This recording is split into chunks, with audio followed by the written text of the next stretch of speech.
है काहेला नो कटाता तनी मुंह पर ध्यान दियो कि बानर से बढ़िया हो को आदमी के लइका रहते तब आदमी लेखा मुंह बढ़िया रही। हां तो कथी के लइका बारे बानर के हम साला छुटका का बा लट्टू खेला तो करीम के दूरा पर आओ ते साले सारा लट्टू खेलने निकाला तनी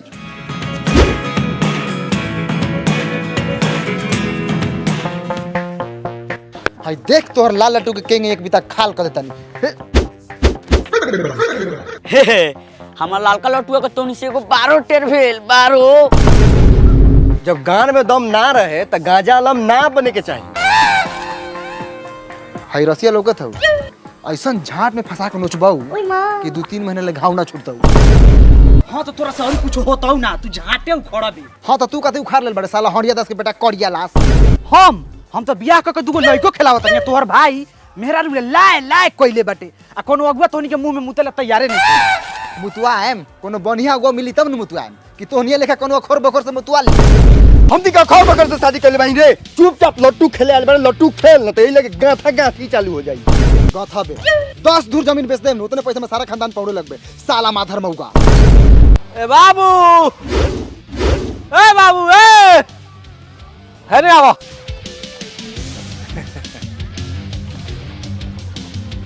का हवा का लॉ से लंगर खेलले बारो लॉ से लट्टू खेले तरनी चौ से चाचा सर रहूं काम से काम रख न तो ऐसा फीता घींच के मारम कि झाट लेकिन मोच झर के ठूट हो जाई। म से माफ कर ग से गलती हो गेल कहे के मतलब ई लगा कि सत्यनारायण जी के घरवा केने पड़ी। अच्छा सत्यनारायण जी वार्ड नंबर 16 एगो काम करी आगे जा में एगो लाल घर मिली ओकरा सामने बस अब चल जम तनी से भुलात रहनी हम बताओ तनी तो पूरा सुनल करा झारा छोड़ के आयल बानी आगे जाम लाल घर मिली ओकरा सामने एगो बेरी बा बस अरे कहो तनी झगड़ा छोड़ के आयल बानी पूरा सुन के जाला तो बस ट्रक कहले बारा पूरा सुन के जा जबरदस्ती बा जैसे जथी मन करी तसे तथी कहबो। ये तो क से कहेला ब से बोला के प से पूछा है रे जब पूछा है तो पूरा पता सुन कर जाओ आगे जा ना ई तरह से रंगदारी होता तोरा लखन जमाने को लइका बा हमर तो जवान बा तो ओकर गार लेवे के बा हमरा जब पूछला है तो पूरा पता सुन कर जा झगड़ा छोड़ के आयल बानी आगे जा आगे जबरदस्ती बा हम एक बार कह देनी कि हम चल जानता क्या पूछ ले रे क्या पूछ ले जब तू साला पूछ ले तो पूरा सुन के जाओ साला सुन आगे जो आगे एगो लाल घर मिली ओके सामने एगो बेड़ी बा हम जान के नहीं तो हम काय सुनी ना सुन बे बाप के नाम कथी हो पाकल पासवान आ तोहर पपीता पासवान। देखा चाचा जब पता पूछला बोला के तो पूरा सुन के जाए के पड़ी सुनिए तो तोहर बाप आगे जा हम कह देनी हम ना सुनम तोहर बाप आ जाई हम तभियो ना सुनम। ई साला बोला के आधा पता पूछ लेला आ पूरा पता सुने ला तैयार नहीं खे तो मुड़ी छोड़ के देहात कुछ दे ना सुनबा ना सुनबा ना रे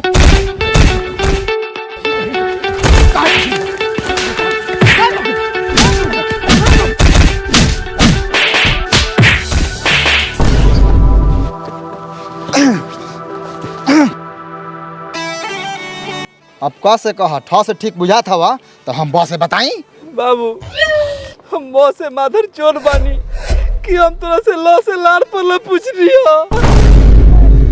ख से खैर मनावा कि ग से गार ना फरनी है खाली 100 से शॉर्ट फाटल है म से मुंह पर चौ से चोट लागल है आगे जा आगे एगो लाल बाबू हमको होता नहीं हम चल कह देनी सरम हम की मारत पूरा मुआ दे पूरा सुन साला आगे जा आगे एगो लाल घर मिली ओके सामने एगो बेरी बा बेरी के जस्ट पीछा सत्यनारायण जी के घर मिली फाटा के होई हम कहलिए ना बेरिया लगे कहां चलो मुआ दम सरम जाना तो चुपचाप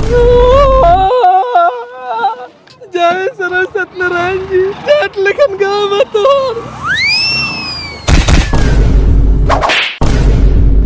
तो मार देल हमरा के बताओ तो हम के बानी।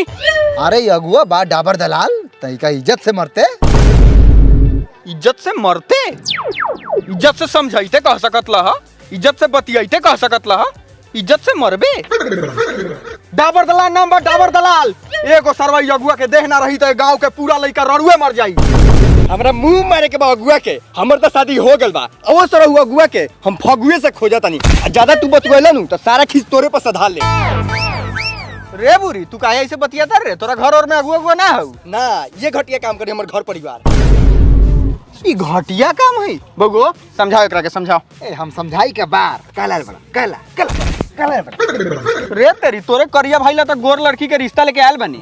हाँ? चला चला बा कोनो साला सामने दे पे चला दिए गाड़ी। बाप रे बड़ा गर्मी बा, रुक तनी मोबाइल चला लेवल जा। ए 12 झरले झुरले रह तारा गाड़ियों किन लेला ऐसन का करत तारा? बउओ रे शादी ब्याह तो हम करैबे करीले, अपना नॉलेज के यूज करके हम प्रोबो ऐप पर भी पैसा कमाइले। प्रोबो ई का हा? प्रोबो भारत के पहला ओपिनियन ट्रेडिंग ऐप बा, जेमे तू सिर्फ हाँ या ना के जवाब दे के कमा सकत रहा बहुत सारा प्रॉफिट, वो भी बहुत आसानी से। अच्छा अभी तक ले तू कितना कमैले बारा? देखा जैसे इंडिया वेस्ट इंडीज के 5वां T20 मैच भे रहे, उनमें सवाल रहे कि का सूर्य कुमार यादव 50 रन या उससे ज़्यादा स्कोर करी हम हाँ में जवाब देनी और सूर्य कुमार यादव 50 रन से ज़्यादा मरलन और हमरा लाखों के फायदा हो गई। अरे तो बड़ी मजेदार है बा। हाँ हो, प्रोबो पर कई तरह के कैटेगरी बा, जैसे कि क्रिकेट, क्रिप्टो, फाइनेंस, इंटरटेनमेंट और भी बहुत तरह के। 1 करोड़ से ज़्यादा लोग प्रोबो पर ओपिनियन दे के पैसा कमा रहल बा। अच्छा हाँ हाई देखा, जैसे कि एगो क्वेश्चन आन बा इंडिया आयरलैंड के T20 सीरीज से रिलेटेड कि का इंडिया आयरलैंड के खिलाफ T20 सीरीज जीती? हाँ बिल्कुल जीती, यस कर दो। देखा हम में यस सेलेक्ट कैनी आ क्वांटिटी साइडर से इन्वेस्टमेंट बढ़ा के अपन जवाब देनी। अगर हमार जवाब सही हुई तो हम जीतम रियल कैश। लेकिन ये पैसा निकली कैसे? अरे गूगल पे, पेटीएम, यूपीआई के मदद से बड़ी आराम से 24/7 विड्रॉ कर सकता रहा। इतना ही ना, मैच के दौरान अलग अलग सवाल के जवाब दे के इंस्टेंट पैसा जीत सकता रहा। तू ही पहले काहे ना बतैला? अरे तो अभी डाउनलोड करो ना, लिंक डिस्क्रिप्शन में बा। हमारा लिंक से डाउनलोड करबा तो 25 रुपया के वेलकम बोनस भी मिली। ठीक बा हम डाउनलोड कर लेम, सीधा चला द्वार पर। चली ले गाड़ी स्टार्ट करो।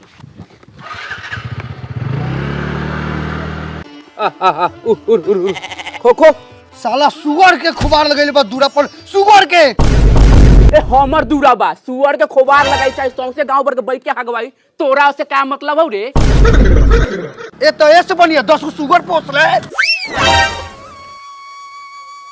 प्रणाम भूला भाई, जाना तानी दुखी होबा, लेकिन हम की दुखी करे वाला ना, खुश करे वाला रिश्ता लेके आयल बनी। बाकबुर तोरा से बतिया के मन ना करेला, अखोर पकोर रिश्ता लेके आओली। अमकी तो ऐसा रिश्ता लेके आयल बनी कि सुनबा तो मुंह आए थी फाटले रह जाई। एथी काथी गणवे नु ना ना गरवा ना, मुंह आ करेज फाटले रह जाई। बड़ा अश्लील लइका बड़ा हुआ। जो जाके कुर्सी लिया, डाबर दलाल बैठियन, खाली असलीले बात करत रहियन। रुको चल जादा एकरा के, ओकरा बाद तोहर गार फाड़ दे। कुछो कहा भाई भूला, तोरो भाईलू नहीं खे। देखी भूला भाई, लड़की बड़ी अच्छा बा, खर खानदान से बा, पढ़ल लिखल BA पास बा, दहेज में रउआ के 8 लाख रुपया दी, गाड़ी दी, सर सामान दी, सिकरी अंगूठी सब दी। लड़की के सुंदरता में भी कोनो कमी नहीं है, बड़ा सुंदर बा, बड़ा सुंदर। लेकिन उनमें एकदम हल्का, एकदम माइनर मिस्टेक बा, एकदम माइनर। का थी? चुप चला चुप, बोलबे बीच में। बीच में? हम तो लास्ट में बोलनी है। लड़बा ताहे रहब। हाँ तो रउआ बताई तरीका से का मिस्टेक बा? ना बताइनी है ना, तरीका सा मिस्टेक बा। उ लड़किया के एगो छोटी चुके लड़की बा आ एगो लड़का ओकरा पेट में बा, जेकर डिलीवरी नवंबर में होखे वाला बा। लेकिन रउआ टेंशन ना ली, दिसंबर में हम कैसहू जोर लगा के ओकर दिन उतरवा देब।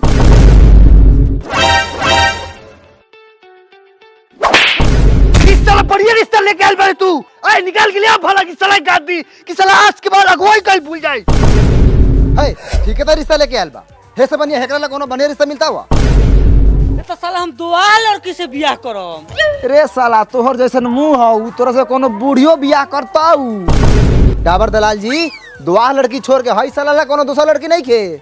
ना दोसर लड़की नहीं खे, जौन पहले फिक्स भे रहे 4 लाख रुपया एगो मोटरसाइकिल, ओकरा के हम मना ले बानी। कहबो तो बोला दी। बोलावा हम बानी। कोनो दिक्कत बा? ना कोनो दिक्कत नहीं है, जा बुला के ले आओ, रिश्ता फिक्स करके इस तरह की ब्याह करा दी। लेकिन हाँ ऐसा रिश्ता ले आइबो तो पिटाइबो। जा जा। अच्छा अगुआ के तो कामे बा लाज जूता खा के पैसा कमाए के, हमर रोजी रोटी बा, छोड़म थोड़ी है। तैयारी करके रखा, लेके आई ले। बैठू बैठू, अरे बैठू महाराज, खीस खीसा छोड़ू, अब तो रिश्ता होखे वाला बा, बैठू। भूला भाई अरे ओ भूला भाई निकलू बाहर आ गेलथिन बैलंठ दास।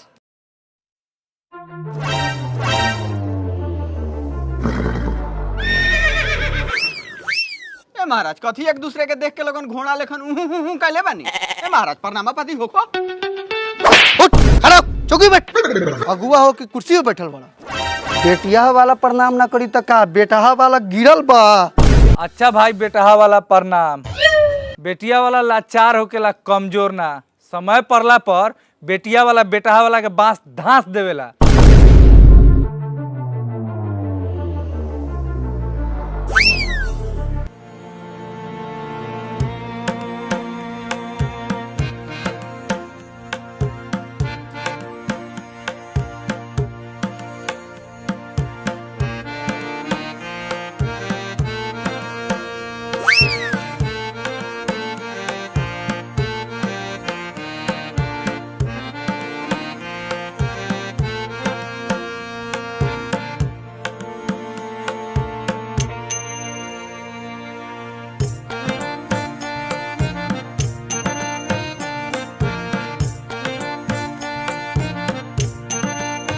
दास जी के बेटा हई बास लेके धांस दे।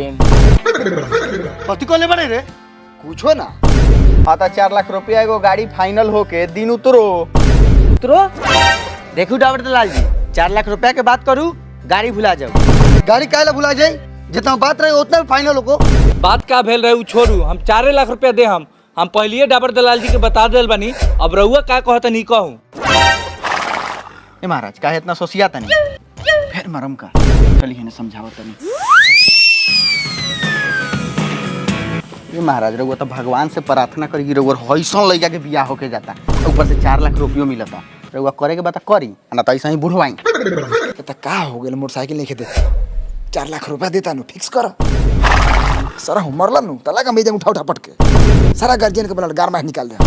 बढ़िया बात कहला से खराब लगा। ठीक बा 4 लाख मंजूर बा हमरा। रउआ गाड़ी अपना गाड़ में कोचू।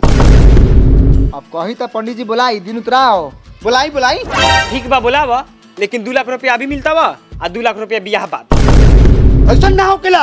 हम समझते हमार बेटा गिरल बा, बाकी इतना भी गिरल नहीं के जितना तूनी के समझत रहो। तोहर लइका गिरल बा तबे नु हम अपन बेटी देख के उठावत तनी। बात बुझा भूला भाई, पैसा के दिक्कत बा। बियाह बाद पूरा पैसा तोरा गाड़ी में कोच दे। बियाह बाद कौन बेटी हवाला बेटा हवाला के एगो बार उखाड़ के देले बा हो कि तू दे बा। विश्वास नहीं है, ब्याह बाद 2 लाख रुपया नहीं ले लीजिएगा।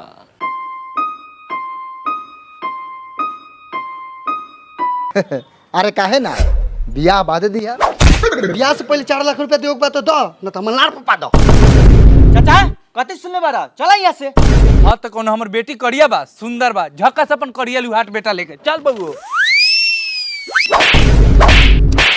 केहू के सामने हाथ उठा देबा।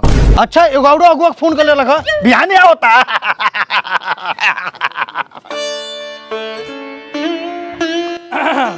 ये घरवा है का सत्यनारायण जी? हाँ ये घर बा अगवारा पछोरा सब देखा लोग। देखा देखा बाबूलाल, औकात से बाहर होके तो घूम के चल चलो। ये हमर बार बतियाल बारा औकात देखे तो इमा झाट उकारे लाल बनी। अरे सत्यनारायण जी प्रणाम। क्यों नहीं बढ़ाई नहीं जी प्रणाम प्रणाम। अब के तय नहीं है। हई लोग के बा? ई बारन अगुआ पपीता पासवान आउ बारन बेटिया वाला धाबुस दास। अच्छा अच्छा बेटी लोग बेटिया। जी जी जी तो कहू लोगन नाश्ता चाय के व्यवस्था नहीं के। मुंह मारी रहुआ नाश्ता चाय की। एक बार रिश्ता हो जाए ओकरा बाद फरिश्ता बन के हमनी के अइबे करम स का। काहे ना हाँ तो हमर मांग कितना बार हुआ लोग इनके मालूम है होई। हाँ सत्यनारायण जी तो आगे जा। ना ना ना ना ई तो रस से रंगदारी होता।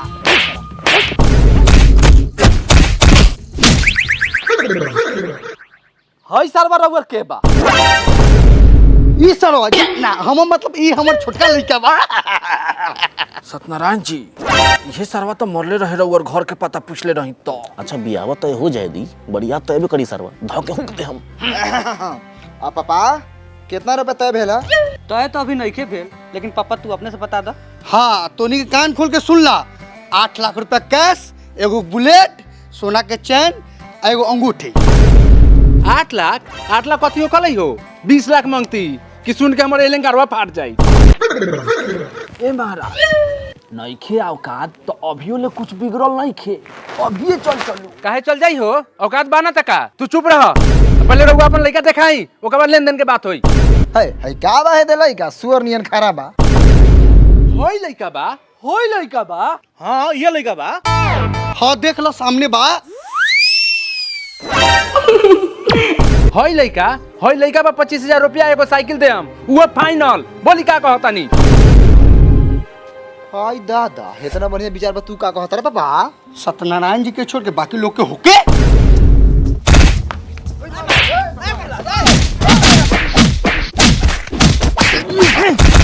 का सोच के हमार द्वार पे ले रे? साले 25,000 में हमारा भाई से ब्याह करबा। भले हमार भाई करिया बा लेकिन हमरा खानदान ना बढ़िया बा। काहेला ई सब फेरा में पड़ल बानी? बिहान एगो लड़की देखे चले के बा। हमरा पूर्ण विश्वास बा कि ओतहा ठीक होइए जाए के बा शादी। हाँ तो ठीक बा, बिहान चले के। ठीक बा, लेकिन हाँ दुआ तो होई तो लात खोइबो। ठीक बा, अगर हमकी गलत निकली नु तो रउआ हमरा मुंह में मुद दिया।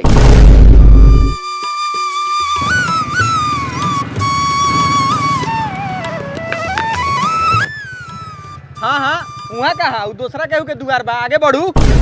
आगे आगे घर कहाँ बुझाता हो? है महाराज, आगे आओ ना, आगे हम तब नु लौकी।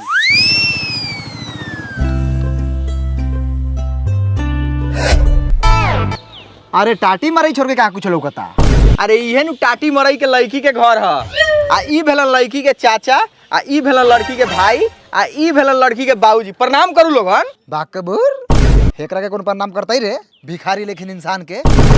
अय काहे ऐसन बोलता है बबू? कथी के घमंड बा? हम बिगाई लौकता तोरा? हम ही लड़की के बदनसीब बाप। तू होबा बदनसीब बाप, लेकिन हम ही खुशनसीब। का रे साला डबर दलवा, ये टाटी मरई में हम अपन बेटा के बियाह करम। ए चल गाड़ी घुमाओ, चल करे। केंगे चल जेबे तोनी के? केंगे देखा तनी हम तोनी के केंगे चल जाता है। निकाल लाठी भाला तलवार, 10 साल जेले खटल जाई।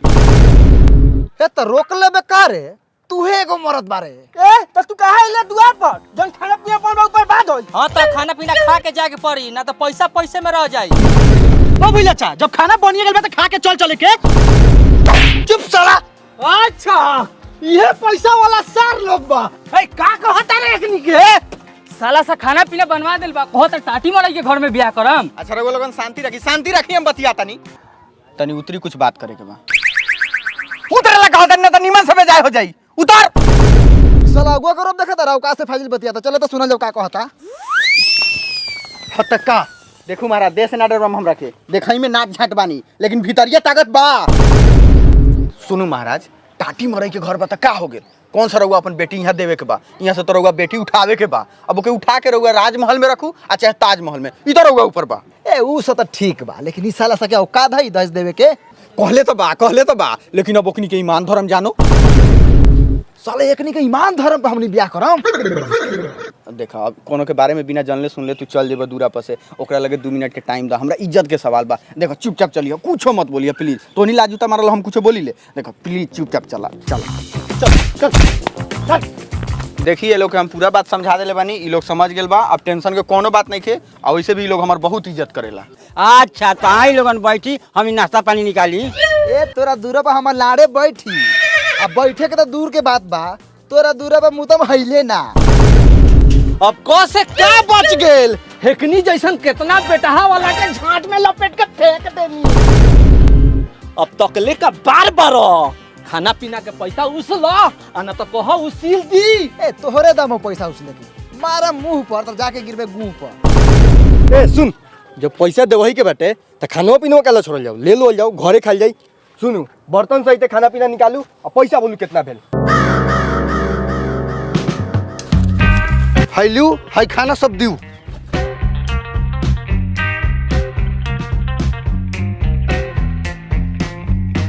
चलो बुलाओ बोलंठे दास के 2 लाख रुपए बाद में नु दी जाई का। ठीक बा भूला भाई।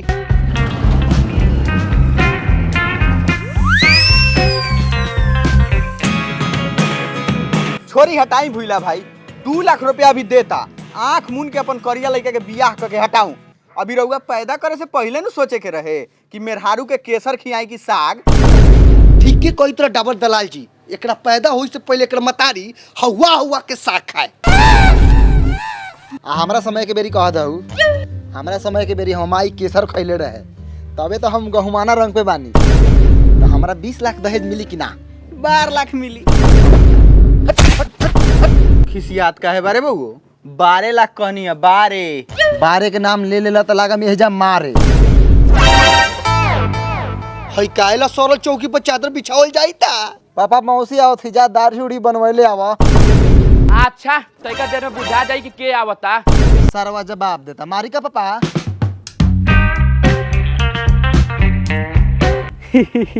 लागत है पापा पैसा दे के आज हमारे शादी के दिन फिक्स हो जाए। मिठाई के चंगेली के साथ आवता लोग। आई आई बॉयलंट भाई, आई बोईटी प्रणाम। यहाँ हमनी ठाटा मस्करी करे ना आयल बनी, चीर फाड़ के कहतनी 60,000 रुपया एगो सोना के चैन अंगूठी मिली। बोली बिया करे के बाकी ना?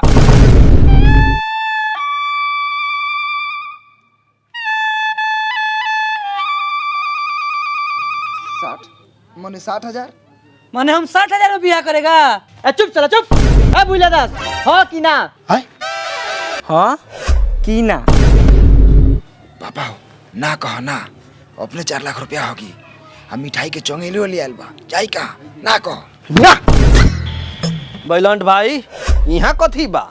जगह पर चला आ चल के छेका। बैलंट भाई, ओ बैलंट भाई, चुप साला लोरा दलाल। ए पपीतुआ रे साला रे, लगा देले दिमाग, मार देले पेट पलात। देखा तानी आज के बाद तू साला कएगो शादी करा लेता रे। ये सब साला पपीतो करावता, दूरा पर गया दौरा फेरवा देल। सुन ना पपीता, अगुवाई कर रे, अगुवाई कर, मौगई ना कर। दोगलई चालू कैनी तो सारा अगुवाई अगुवाई में रह जाई। ए हमर बार हो जाई, दुआरी पर बाजा बाजे के सपना देखता लोग, डुगडुगी तो बाजी झांटना।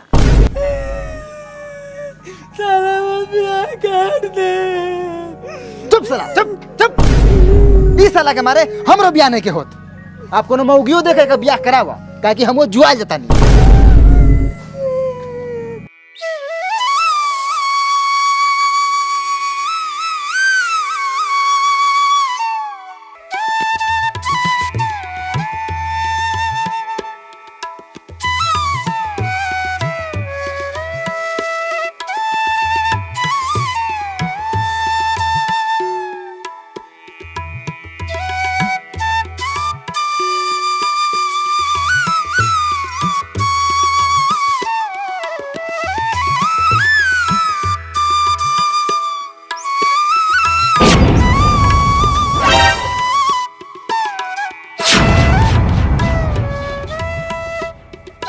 हेलो दोस्तों, वीडियो कैसा लागल? अगर वीडियो अच्छा लागल तो वीडियो के लाइक करी, चैनल के सब्सक्राइब करी और दबा के शेयर करी।